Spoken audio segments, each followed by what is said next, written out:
Good to have you on This Day Live, Omoyele Sowore. Thank you for bringing me. Okay, they arrested you this morning at the Murtala Mohammed Airport. You knew that if you came into the country, you would be arrested. I mean, it was foreseeable. And then you came in. Is that ego on your part? Is that foolhardiness? Well, they've given you back your passport. But why did you have to dare the Nigerian state? It's a matter of right to not abandon one's citizenship, one's rights, one's fundamental dignity by running away from the government of your own country because they feel like they can violate your right. I have not committed any offense known to law, even though it was brought to my attention and that my name was put on a watch list. First by the CG of Immigration, the lady, and then later there was a document I got from the DSS that my name was placed at the airport on a watch list. But I had decided I was coming to Nigeria anyways because I had a case coming up soon, and that nothing was going to stop me. So I took my bags, packed my bags and got on the plane and arrived this morning to Lagos from the US after almost 14 hours of flying, only to get to the immigration people and they said, they seized my passport first and said, I have been ordered arrested. Of course, I was expecting it. But it wasn't a matter of ego, it was a matter of rights. It was a matter of existence. I'm a Nigerian, and I don't think any Nigerian should be afraid or be scared from their home country simply because some people are going haywire in office or in power. Okay, but you've been talking about fearless in October, take back our country. The story is out there that there's a plan to protest against the Tinubu government starting from October 1. Okay, you've talked about a court case. Is that why you are here? To start another, take it back? I don't have any reason to explain why I come to Nigeria. I don't come to Nigeria on vacation. It's my home country. And as a result, I can come to Nigeria for any reason whatsoever. I can come to Nigeria even if I don't have any reason to visit. It's my country. This is where I was born, raised. And after spending some 25 years in the US, I never abandoned the citizenship of Nigeria. So I don't owe anybody any explanation as to why I can come to Nigeria or the reason I can. So I can come to Nigeria for any reason. So I'm just explaining to you that whether I'm engaging in the protest, which is my right, or I'm coming for a court case, or I want to visit my mom, or I want to come here to come and drink water from the lake in my village, it's my right. Okay, the government doesn't, I don't owe the government any duty to be afraid to come home simply because they put my name it's okay. on the watch list. Tell us about this fearless in October revolt that is being planned. Well, it's been part of the series of protests that has been organized by Nigerians, and we started on August 1st, as you are aware. That was End Bad Governance. This is supposed to be a continuation because of 15 demands that the government did not even attend to. Instead of that, the federal government arrested and detained a lot of people, minors, and charged them with bogus offenses, very egregious offenses of treason for carrying placards. So this is going to be a continuation of it. And the mobilization for it, the conversation and the conscientization and education for it has been on ever since the end of the August revolt, which was End Bad Governance revolt. So everybody's aware, the government was aware of this, and everybody should be preparing for it. Because it's a matter of right that Nigerians have a duty to just not allow this government to obliterate them with hunger, starvation, and incompetence. But Sowore, are you aware that under this Tinubu administration, yes, where you carry placard is treason? You are toying with treason.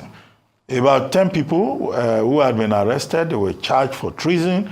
They were remanded in Kuje prison.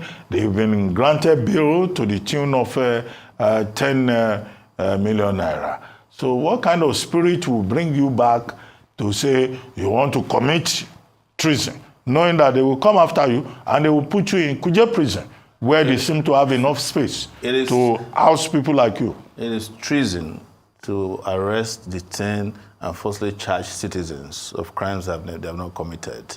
And it's not the first time I was accused of treason. In fact, I heard about the offense of treason in 1992 at the University of Lagos, when we went and did Babangida Must Go. And the police arrested us at Western Avenue Police Station, asked us to start writing statements under duress and said that we want to overthrow the government. That was the period that Olusegun Mayegun, who was president of NANS at that time, I think Femi Falana, Baba Omojola, and the rest of them were charged for treason.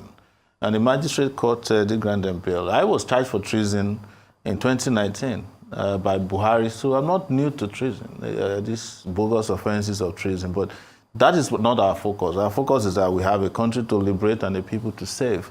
So whatever offenses are thrown our way, it should not discourage us. It's up to the people to determine what constitutes the offense of treason. And in this situation, it is the Tinubu regime that is committing treason. And I must say to you also that in 1994, Tinubu was accused of treason. If you remember, when he was accused of bombing a Ejigbo depot by Abacha. So that was why he left Nigeria on exile. But in our own case, we are not going to go on exile simply because the government is afraid of placards. Well, you were presidential candidate in 2023 on the platform of the African Action Congress. President Tinubu has now said, look, there's a government to run.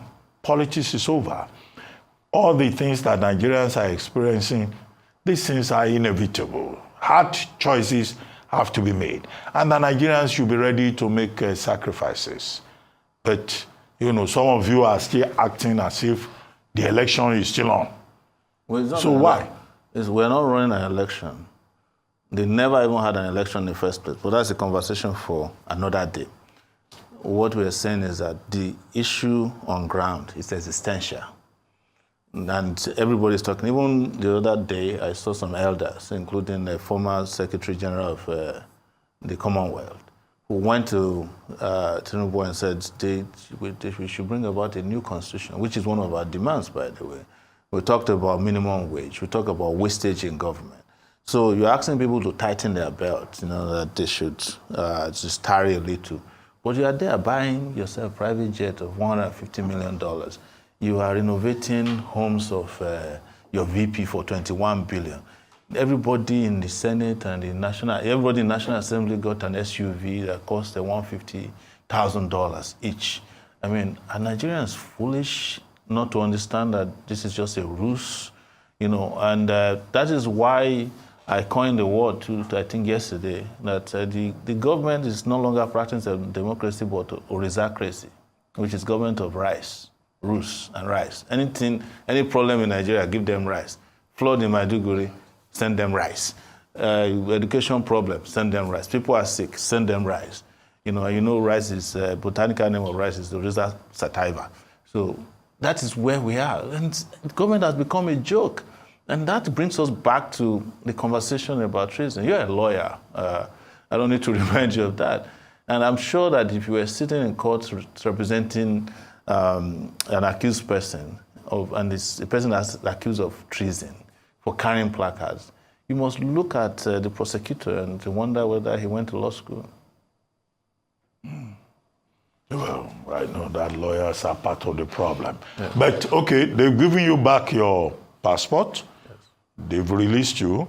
Did they ask you to report again tomorrow morning? Because giving your passport does not mean anything. You can be asked to start reporting every day until the matter is decided. What did they say to you? They just came to me and said, we were looking for, because I tweeted while I was waiting, while I was sitting in their office, that I'm now in detention and they've seized my passport. And they said, we're looking if you have a waiver for the watch list. I said, what's the waiver for watch list? And another 10 minutes later, they came and said, we resolved the issue. You can have your passport back now. And some of them actually nicely escorted me to get my bags. But by the time I got to the bag section, one of my bags had gone missing. So we're still looking for the bag as we speak. One of your bags disappeared? One of the biggest bag I brought had disappeared. But the ones you got, did they open them? I don't know because I didn't lock them, but I'm just hoping that they're not trying to play funny with the bags. But I've reported that to the airline because every bag that comes through the U.S. airline, United Airlines, you have a tracking on it. And the tracking showed that it went on the carousel to where I should pick it up, but I can't find the bag as we speak.